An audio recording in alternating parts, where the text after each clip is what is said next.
জিম্বাবুয়ের বিপক্ষে আর মাত্র একটি টি-20 ম্যাচ, তারপরেই বাংলাদেশ উড়াল দিবে অস্ট্রেলিয়া, খেলবে অজিদের বিপক্ষে বহুল প্রতীক্ষিত 2 ম্যাচের টেস্ট সিরিজ। সেই সিরিজের জন্য নিজেদের পূর্ণ শক্তি নিয়েই প্রস্তুত হচ্ছেন প্যাট কামিন্স, নাথান লায়নরা। অপরদিকে বাংলাদেশের শক্তির জায়গাটা পেস অ্যাটাক, বিশেষ করে দেশের দ্রুততম গতির পেসার নাহিদ রানা কেমন করেন অস্ট্রেলিয়ায় পেস সহায়ক উইকেটে, সেটাই দেখার জন্য যেন আর তর সইছে না বাংলাদেশের দর্শকদের।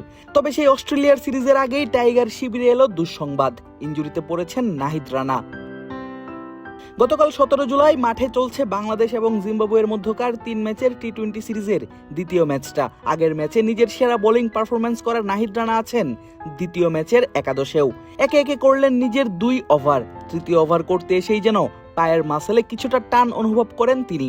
ইনিংসের তখন 13তম ওভার চলছে। ফিজিও এসে পরীক্ষা করে যাবার পরেও একটি বল করে আর নিজের ওভারটা শেষ করতে পারেননি এই পেসার।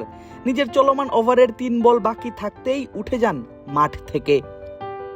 তখন থেকেই শঙ্কা ছিল হয়তো ইনজুরিতে পড়েছেন এই পেসার।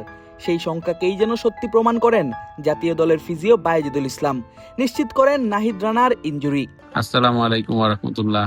নাহিদ রানা আজকের খেলায় একটা সাইড স্ট্রেনের কমপ্লেন করছে, লেফট সাইড স্ট্রেনে। তো আমরা ওকে তারপর আর বল করতে দিই নাই। তো আগামীকালকে পর্যন্ত ওকে অবজার্ভ করা হবে। আমার কাছে যেটা মনে হচ্ছে যে ওর সাইড স্ট্রেন হয়েছে। তো আগামীকালকে সকালের পরে আমরা এটা ডিসাইড করবো যে স্ক্যান করবো কি করবো না, আর ওর রিটার্ন টু স্পোর্টস কতদিন লাগতে পারে তারপরে ওর যেতে জানানো হবে।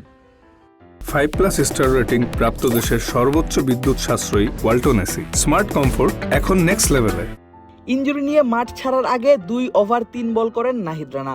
7 ডটে খরচ করেন মাত্র 15 রান, শিকার করেন 1 উইকেটও। এর আগের ম্যাচে নাহিদ রানা করেন নিজের ক্যারিয়ারের সেরা বোলিং। 4 ওভারে 15 ডটে মাত্র 26 রান দিয়ে শিকার করেন 4 উইকেট। যদিও ব্যাটারদের ব্যর্থতায় সেই ম্যাচটা হেরে যায় টাইগাররা। নাহিদ রানার আগে ইনজুরিতে পড়েছেন জাতীয় দলের উইকেট কিপার ব্যাটার এবং টি-20 অধিনায়ক লিটন কুমার দাসও। বিসিবির পক্ষ থেকে জানানো হয়েছিল 2-3 সপ্তাহের মাঝেই লিটন ফিরতে পারবেন মাঠে। তবে 1 মাসের উপর হয়ে গেলেও এখনো অনিশ্চিত লিটনের মাঠে ফেরা। খেলতে পারেননি অস্ট্রেলিয়ার বিপক্ষে টি-20 সিরিজ, জিম্বাবুয়ের বিপক্ষে ওয়ানডে সিরিজটা। নিজের নাম সরিয়ে নিয়েছেন গতকাল থেকে শুরু হওয়া লঙ্কা প্রিমিয়ার লিগ বা এলপিএল থেকেও। ইনজুরিতে আছেন মুস্তাফিজুর রহমান এবং শরীফুল ইসলাম রাও। অস্ট্রেলিয়ার বিপক্ষে গুরুত্বপূর্ণ টেস্ট সিরিজের আগে লিটনের পর এবার নাহিদ রানার ইনজুরি কিছুটা ভয় ধরাচ্ছে দর্শকদের মনে। এই পেসারকে দিয়ে টানা ম্যাচ আর সিরিজ খেলা নয়, টিম ম্যানেজমেন্টের সমালোচনাও করছেন দর্শকরা। কেউ কেউ বলছেন জিম্বাবুয়ের বিপক্ষে অন্তত দরকার ছিল না নাহিদ রানাকে। এবার দেখার পালা ঠিক কবে নাগাদ সুস্থ হয়ে মাঠে ফিরেন নাহিদ রানা। বিসিবির পক্ষ থেকেই বা কি জানানো হয় তার ইনজুরির আপডেট। আদিব আশরাফ, ক্রিক ফ্রেঞ্জি।